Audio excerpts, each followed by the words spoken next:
Hello champions, welcome back biology booster with Priyanka ma'am. कशा आहेत सर्वजण? मजेत ना? ओके. तर तुमच्यापैकी बऱ्याच विद्यार्थ्यांनी कमेंटमध्ये म्हणाले होते की मॅडम व्हिडिओ मराठीमधनं पण घ्या, आणि म्हणूनच आजपासून आपण बायोलॉजी मराठीमध्ये घेणार आहोत. सर्वप्रथम तुम्हा सर्वांचे मनापासून धन्यवाद. आणि हो, असंच आपल्याला इंटरेस्टिंग आणि छान छान टॉपिक्स मराठीमधून कव्हर करायचे आहेत. आज आपला न्यूट्रिशन इन लिव्हिंग ऑर्गॅनिझम्स. हे बघा, न्यूट्रिशन इन लिव्हिंग ऑर्गॅनिझम्स मध्ये दोन भाग पडतात. एक ॲनिमल्स मध्ये पण असतं आणि दुसरं प्लांट्स मध्ये पण असतं. तर त्यासाठी आपण पार्ट 1 आणि पार्ट 2 केलेला आहोत. Part 1 nutrition in plant. तर न्यूट्रिशन इन प्लांट्स मध्ये खरा जर मॅजिक तुम्हाला बघायचं असेल तर ते आहेत आपले प्लांट्स, जे की आपण पुढे पाहणार आहोत. Plant don't search for food, they create it, discover their amazing super power. आपल्याला प्लांटची सुपर पॉवर बघायची आहे. तर बघा काय आहे, व्हॉट इज न्यूट्रिशन. आपण सुरुवात करतोय, न्यूट्रिशन काय आहेत. ठीक आहे. Nutrition the process of taking in food and utilise it by the body. ही एक अशी प्रोसेस आहे ज्यामध्ये आपण फूड घेतो, खातो आणि त्याचा एनर्जीमध्ये वापर करतो, ते युटिलाइज करतो. त्याला आपण काय म्हणतो? न्यूट्रिशन म्हणतो. तर why do living organisms need food?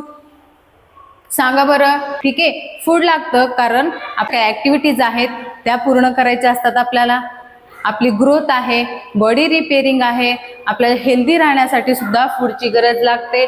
Then nutrients essential components of food. मग आपण मागील टॉपिकमध्ये पाहिलेलं होतं कंपोनंट्स किंवा न्यूट्रिएंट्स, कोणते कोणते न्यूट्रिएंट्स इसेन्शियल असतात. जसं की आपण पाहिलं होतं कार्बोहायड्रेट्स पण आहे, कार्बोहायड्रेट्स आहे, त्यानंतर फॅट आहे, त्यानंतर व्हिटॅमिन्स आहेत, मिनरल्स आहेत आणि प्रोटीन सुद्धा आहेत. ठीक आहे, हे काय आहेत? इसेन्शियल कंपोनंट्स आहेत. अत्यावश्यक लागणारे आपल्या बॉडीसाठी ते कंपोनंट्स लागतातच. ठीक आहे. Next, there are 2 types of nutrition. First is autotrophic nutrition and second one is heterotrophic nutrition. So we are see first autotrophic nutrition. What are autotrophic nutrition? Organisms that make their own food. जे organism स्वतःचं अन्न स्वतः तयार करतात, स्वतःचं अन्न स्वतः बनवतात, पण असे ऑर्गॅनिझम्स ऑटोट्रॉफिक न्यूट्रिशन करतात. त्यामध्ये कोण कोण आले? Green plants, blue green algae. ठीक आहे, आपण शेवाळ असं म्हणतो अल्गीला. काही बॅक्टेरिया पण असतात जे की फोटोसिंथेसिस करतात म्हणून ते ऑटोट्रॉफिक आहेत. प्लांट्स फोटोसिंथेसिस करतात म्हणून ते ऑटोट्रॉफिक आहेत. म्हणजे स्वतःचं अन्न स्वतः तयार करण्याच्या प्रोसेसला आपण ऑटोट्रॉफिक न्यूट्रिशन म्हणतो. आणि जे प्रोसेस करून आणतात त्याला आपण ऑटोट्रॉफ्स असं म्हणतो. मग त्यामध्ये आहे प्रोसेस कोणती? फोटोसिंथेसिस. ही फोटोसिंथेसिस एक मॅजिक आहे जे प्लांट स्वतः करतात, स्वतःही फूड घेतात आणि आपण सर्वांनाही, इतरांनाही ते शेअरिंग इज केअरिंग ह्या थ्रूने आपल्याला फूड देत असतात. तर हेटरोट्रॉफिक न्यूट्रिशन काय आहे? प्लांटमध्ये असू शकेल ना, मग काय असू शकतं? तर organisms depend on other organisms like plants and animal for food. असे काही ऑर्गॅनिझम्स असतात जे आपली फुलफिलमेंट करण्यासाठी, आपण स्वतः सर्वाईव्ह होण्यासाठी इतरांवर डिपेंड असतात फूडसाठी. त्यांना आपण हेटरोट्रॉफिक न्यूट्रिशन म्हणतो. मग त्यामध्ये ॲनिमल्स आले, ह्युमन्स आले, फंगी, नॉन ग्रीन प्लांट्स, हे सगळेच हेटरोट्रॉफिक मध्ये आले. मग जर प्लांट ॲनिमल्स मध्ये बघितलं तर इंजेक्शन अँड डायजेशन त्यामध्ये येतं. आणि जर आपण प्लांटचा विचार केला तर त्यामध्ये पॅरासिटिक प्लांट्स येतात, असे इन्सेक्टिव्हरस प्लांट येतात जे की दुसऱ्यावर काही वेळा डिपेंड असू असतात. Autotrophic nutrition, photosynthesis. बघा, व्हॉट इज फोटोसिंथेसिस? मेन भाग आहे आपला. लक्ष द्या बरं का बाळांनो. हा भाग आहे खरा टॉपिक. आता इथून सुरू होतोय प्रवास, आणि या प्रवासामध्ये आपण सोबत मिळून हा टॉपिक एकदम इझी वे मध्ये समजून घेणार आहोत. तर फोटोसिंथेसिस काय आहे? The process by which green plants prepare their own food using sunlight, carbon dioxide, chlorophyll and water and minerals. हे सगळे जे रॉ मटेरियल्स आहेत जे हे यांचा वापर करून फोटोसिंथेसिस करून आणतात कोण, तर प्लांट्स. मग आता आपण प्लांट्स काय करू शकतात, कसं करू शकतात. समजा जर आपण एक लीफ काढली, ठीक आहे, हे जर आपण लीफ ड्रॉ केलं तर यामध्ये काय काय प्रेझेंट असतात किंवा प्लांट्स कुठून काय घेतात, तर बाहेरून येणारा जो असतो तो असतो कार्बन डायऑक्साइड, परत असतात बाहेरून येणारे सनलाइट आणि आतमध्ये असलेले क्लोरोफिल आणि वॉटर, रूट्स कडून येणारे water and minerals. Water and minerals या सर्वांचा वापर करून हे इथं काय तयार होते, कोणती प्रोसेस, फोटोसिंथेसिस. फोटोसिंथेसिस प्रोसेस तयार होते. बरं, ठीक आहे मॅडम, आम्हाला हे असं डायग्रामॅटिकली लवकर लक्षात येतं, ठीक आहे, पण ह्याची पण एक वर्ड इक्वेशन आहे जे आपण वर्ड मध्ये पण घेणार आहोत आणि त्याच्यासाठी लागणारे की रिक्वायरमेंट्स काय आहेत बघा. वॉटर प्लस कार्बन डायऑक्साइड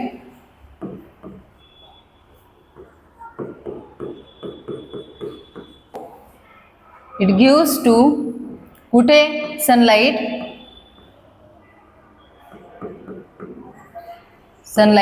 आणि क्लोरोफिल.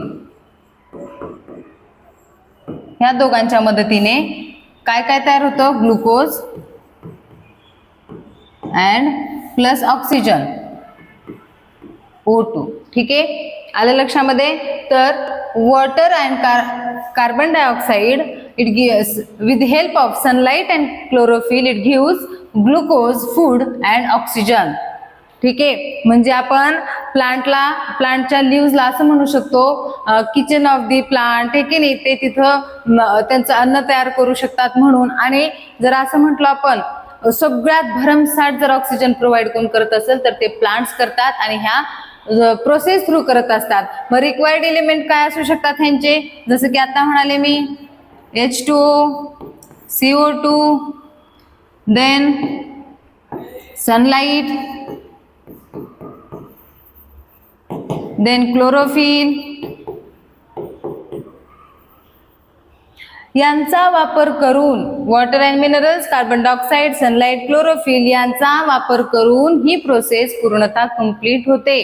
ठीक आहे, लक्षात द्या की फोटोसिंथेसिस एक अशी प्रोसेस आहे ज्यामध्ये प्लांट्स काय करतात, स्वतःचं अन्न स्वतः बनवत असतात, ज्यामध्ये रिक्वायरमेंट आहेत water and minerals, carbon dioxide, chlorophyll आणि सनलाइट. ह्या सर्वांची रिक्वायरमेंट पूर्ण झाल्याच्या नंतर प्लांट काय करतात, फूड तयार करतात. Okay, word and chemical equation, तिथे आपण वर्ड इक्वेशन पाहिली, आता इथे आपण सोबतच केमिकल इक्वेशन पण पाहणार आहोत. बघा, फोटोसिंथेसिस एक लक्षात द्या, म्हणजे फोटोसिंथेसिस जेव्हा होते तेव्हा सगळ्यात महत्वाचं म्हणजे ऑक्सिजन तर रिलीज होतोच आणि फूडही मिळतं आपल्याला, बरोबर आहे की नाही. आणि ह्या फोटोसिंथेसिस प्रोसेससाठी सगळ्यात महत्वाचं सूर्यकिरणे किंवा सूर्यप्रकाश, सनलाइट ज्याला म्हणतो, ते खूप महत्वाची असते आणि म्हणून ह्या प्रोसेसला मराठीमध्ये म्हणतात प्रकाश संश्लेषण प्रक्रिया. ठीक आहे, पाहिजे असेल तर हा आहे कार्बन डायऑक्साइड, देन वॉटर, यांचं काय होतं, रिॲक्ट होऊन कुणासोबत, सनलाइट आणि क्लोरोफिल सोबत काय बाहेर पडतो, ग्लुकोज म्हणजेच शुगर, कार्बोहायड्रेट्स, फूड आपण त्याला म्हणतो, आणि रिलीज काय होतोय, ऑक्सिजन रिलीज होते. तर बॅलन्स फोटोसिंथेसिसची जर आपण केमिकल इक्वेशन पाहिली तर ती आहे 6 कार्बन डायऑक्साइड म्हणजे 6 molecules of carbon dioxide plus 6 molecules of water H2O in the help of sunlight and chlorophyll it gives C6H12O6. हा आहे ग्लुकोज. काय आहे हा, ग्लुकोज आहे. आणि हा आहे oxygen. 6 molecules of oxygen release होतात. हे बॅलन्स इक्वेशन आहे. हे दोन्ही इक्वेशन तुम्ही व्यवस्थित पहा, व्यवस्थित त्याचा अभ्यास करा, लक्ष देऊन रीड करा, जिथं पॉसिबल वाटेल, जे महत्वाचं आहे तुम्हाला असं वाटेल तो पॉइंट लॉक करत जा, म्हणजेच तुमच्या नोटबुक मध्ये तो पॉइंट लिहून घेत जा. नेक्स्ट, की रिक्वायरमेंट फॉर फोटोसिंथेसिस आपण मगाशी लिहून दिलं होतं, आता पूर्ण सांगते मी इथं. क्लोरोफिल जो की ग्रीन पिगमेंट आहे आणि तो क्लोरोप्लास्ट मध्ये स्टोअर असतो बघा. Green pigment store in chloroplast that trap sunlight और एनर्जी. क्लोरोफिल काय आहे मॅडम? मगाचपासून क्लोरोफिल क्लोरोफिल क्लोरोफिल म्हणतायत, पण क्लोरोफिल काय आहे? एक ग्रीन कलरचा पिगमेंट आहे, एक ग्रीन कलरचं सबस्टन्स आहे आणि ते क्लोरोप्लास्ट मध्ये स्टोअर करून ठेवलं जातं आणि ते काय करतात तर सनलाइटला ऍब्झॉर्ब करतात, त्या एनर्जीला ऍब्झॉर्ब करून घेण्याची ताकद त्यांच्यामध्ये असते आणि ते म्हणून इसेन्शियल आहेत. Sunlight primary source of energy driving the chemical reaction. बघा, केमिकल रिॲक्शन होण्यासाठी सनलाइट हा प्रायमरी सोर्स आहे. Then carbon dioxide CO2 take in form atmospheric air microscopic pores called stomata. हे सुद्धा आपण पाहणार आहोत. मॅडम स्टोमॅटा म्हणजे काय हो? म्हणजे ह्यांनी तर सांगितलंय की हे सगळे घेतात, प्लांट लीफ मध्ये घेतात, पण कुठून घेतात? असा काही दरवाजा आहे का जिथनं आत जायचंय, जिथनं बाहेर यायचंय? आपल्यासारखं काही आहे का त्यांना? हो, असणारच, त्याशिवाय कसं शक्य होणार? तर बघा, हा जो स्टोमॅटा आहे तो लीव्ह वर असतो, found in on the surface of the leaves. ठीक आहे, ते पण आपण डायग्रामॅटिकली पाहणार आहोत पुढे. Water and minerals absorb from the soil by roots and transported via xylem vessels. In plant, there are vascular bundles or tissue. There are two types of tissues like xylem and phloem. Xylem काय करतो तर water आणि मिनरल्सला transportation करतो आणि phloem काय करतो? Food transportation करतो. ते सुद्धा डिटेल मध्ये मी तुमच्यासाठी घेतले आहे. Next, okay, stomata and gas exchange. हो, हे काय आहे?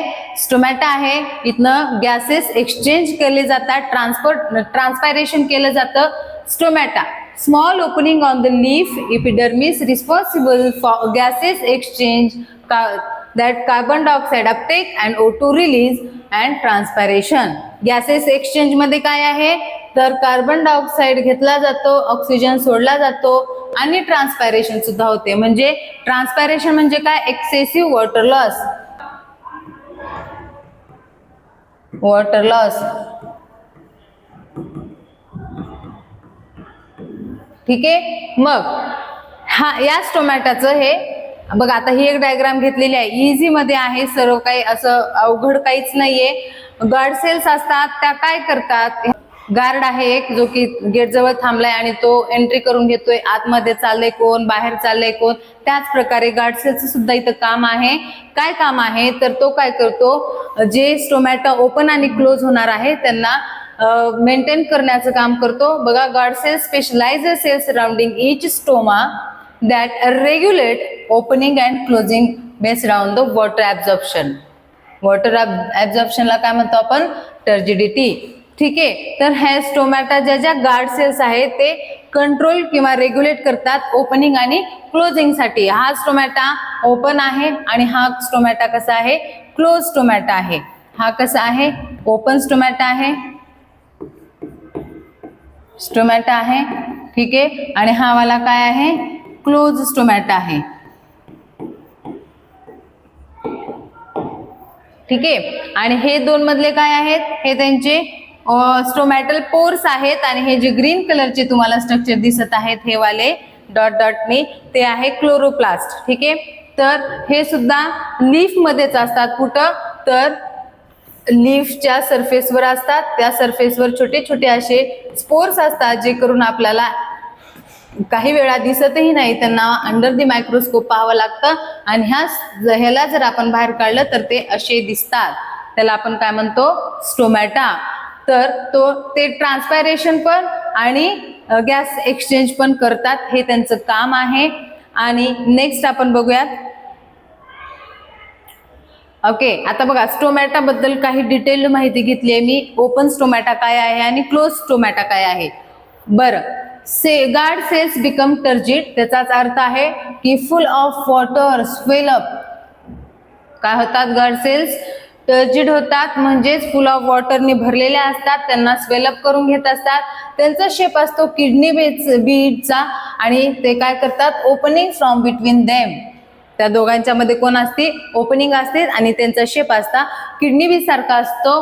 मग हे काय करतात, गॅस एक्सचेंज करतात. ते कसं, तर कार्बन डायऑक्साइड इन फोटोसिंथेसिस आणि O2 out waste from photosynthesis.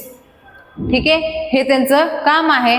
तर वॉटर वेपर काय होतात, आउट ऑफ द ट्रान्सपायरेशन.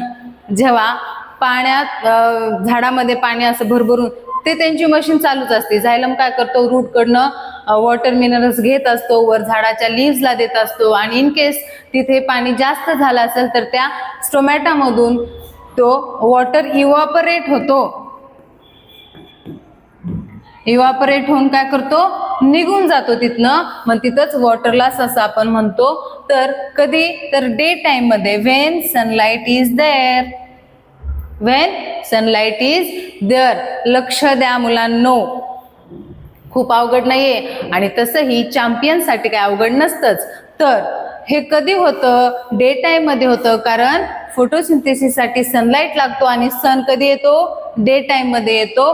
आणि म्हणूनच हा जो स्टोमॅटामध्ये एवढ्या सगळा बदल केव्हा होतो, तो होतो डे टाइम मध्ये. आणि ह्याची ट्रिक लक्षात ठेवा, टर्जिड टर्न ऑन, त्यालाच आपण गेट इज ओपन असं म्हणू शकतो.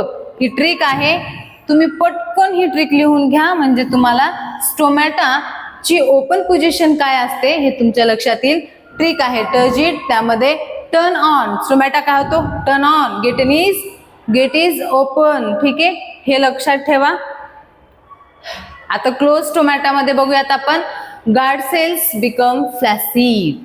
गार्ड सेल्स कशा होतात, फ्लॅसिड होतात. अगोदर कशा होत्या, पाण्याने भरून होत्या. आता काय होतं, त्यामधला वॉटर लॉस होतो आणि त्या लूज होतात, फ्लॅसिड होतात.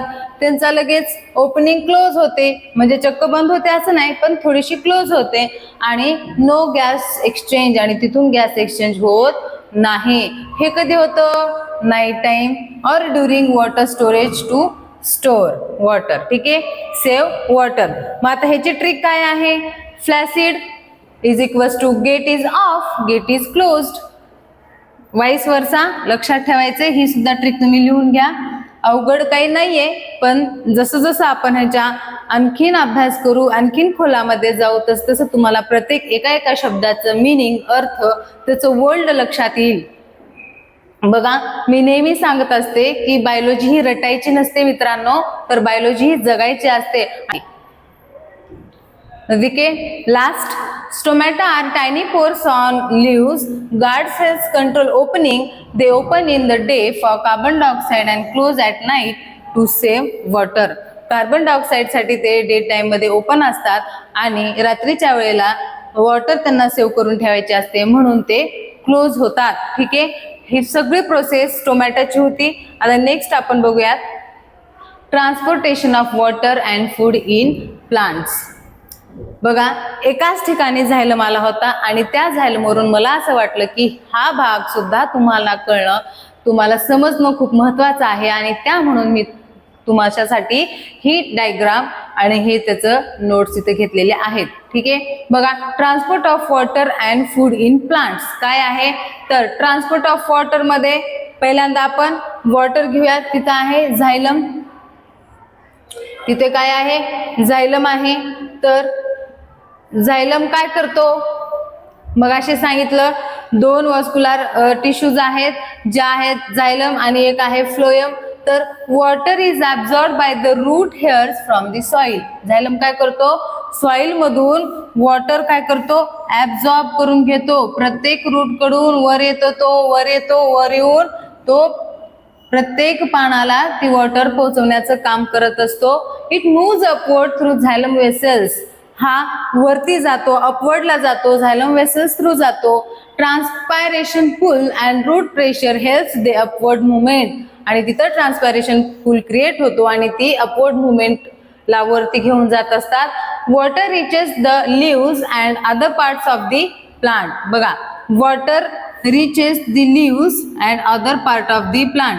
वॉटर लीव्सला जाते, स्टेमला जाते, other parts of the plant पर्यंत वॉटर पोहोचतो. तो कोण, xylem. Water absorb by the root hairs from the soil. This is also कुणाचं काम आहे? झायलमचं काम आहे. Water moves upward through the xylem and water reaches leaves. हे काम आहे झायलमचं. म्हणजेच xylem is equals to water. ठीक आहे. आणि आता हे काय आहे? फ्लोएम. कोण आहे हा? फ्लोएम आहे. काय करतो phloem? Transport of food. Phloem काय करतो? Transport of food. Food prepared in leaves by photosynthesis in the form of sugar. हो मॅडम, आता आपण मगाशी तेच पाहिलं. फोटोसिंथेसिस या प्रोसेसमध्ये फूड तयार होतो आणि हा फूड बनलेला हा सगळ्या झाडाला लागत असेल की नाही? आता लिव्स बनवतात, ठीक आहे. किचन ऑफ द प्लांट म्हटलं तर आपण त्यांना लिव्स म्हणतो. तिथे त्यांचं अन्न बनतं आणि मग ते अन्न ते स्वतःही खातच असतील ना. इतर ह्यांच्या होल बॉडी पार्ट्सला पण ते फूड लागतच असेल ना. हो, लागतच की. मग तेव्हा ह्या टायमिंग मध्ये फ्लोएम काम करतो, ऍक्टिव्ह होतो आणि त्याचं काम आहे चलो फूड लेके स्विगी करेंगे, ओके, झोमॅटो करेंगे. तो कैसे? It is transport through phloem all parts of the plant. म्हणजेच फ्लोएम झाडांच्या सगळ्याच पार्टला फूड नेऊन देण्याचं काम करतो. ठीक आहे. ते त्याचं काम आहे, तो करतो, आनंदाने करतो. तो रागून किंवा चिडचिड करत नाही किंवा म्हणत नाही आता मी नाही देणार फूड नेऊन, मला खूप कंटाळा आलाय, असं केल्याने चालेल का? पण आपण करतो. आज खूप बोर झाले, आज मॅडमचा व्हिडिओ बघायला नको, नंतर बघूयात, उद्या बघूयात. उद्या कधी येतच नाही आणि मात्र नेमकं परीक्षेच्या अगोदर आपण जे काय अभ्यासायचं होतं ते मिस करतो आणि ते एक्झाम मध्ये नेमकं तेच येतं आणि अरे छा, पहिला असतं तर चांगलं झालं असतं नाही का, असं वाटायला लागतं. असो, food can move in both upward and downward direction. Food कुठं कुठं जातं? अपवर्डला पण जातं आणि डाऊनवर्डला पण जातं. आता ह्या पानाने काय केले? फूड तयार केले. मग हा म्हणेलच की मला वरती पण जाऊन फूड द्यायचंय आणि खालती पण फूड घेऊन जायचंय. म्हणूनच हे दोन डायरेक्शन मध्ये होतात, अपवर्ड आणि डाऊनवर्ड डायरेक्शनला सुद्धा जातात. It is used for growth, storage and repair in different parts. असंच असतं, आपल्यासारखंच असतं. त्यांना सुद्धा ग्रोथ अँड रिपेअर होण्यासाठी सुद्धा फूडची गरज असते. म्हणून हा फ्लोएम सगळ्याच झाडाच्या पार्ट्सला फूड घेऊन देतो. म्हणजेच कसं बघा, food moves through phloem to all the parts. तो वरती पण जातोय, खालती पण येतोय, पण आणि रूट्सला पण देते. जर फ्लोएमनी रूट्सला फूडच नसतं दिलं तर रूट्स रुसून बसले असते की नाही, म्हणाले असते आम्ही तुम्हाला वॉटर देतोय आणि तुम्ही लोक आम्हाला फूड नाही देते, मग मी इथून पुढे वॉटर देणार नाही. झाले भांडणं त्यांच्यामध्ये, तर मग काय होईल? विचार करा, मजा आहे की नाही? ह्या दोघांमध्ये जर भांडणं झाले तर फूड कसं तयार होईल? फोटोसिंथेसिसची प्रोसेस होईल का तिथे? फूड तयार होईल का तिथे? नाही. ह्यांनाही मिळणार नाही आणि आपल्यालाही मिळणार नाही. माहितीये का? हे फूड बनवतात आणि आपण सुद्धा ह्यांचंच फूड खातो. ठीक आहे.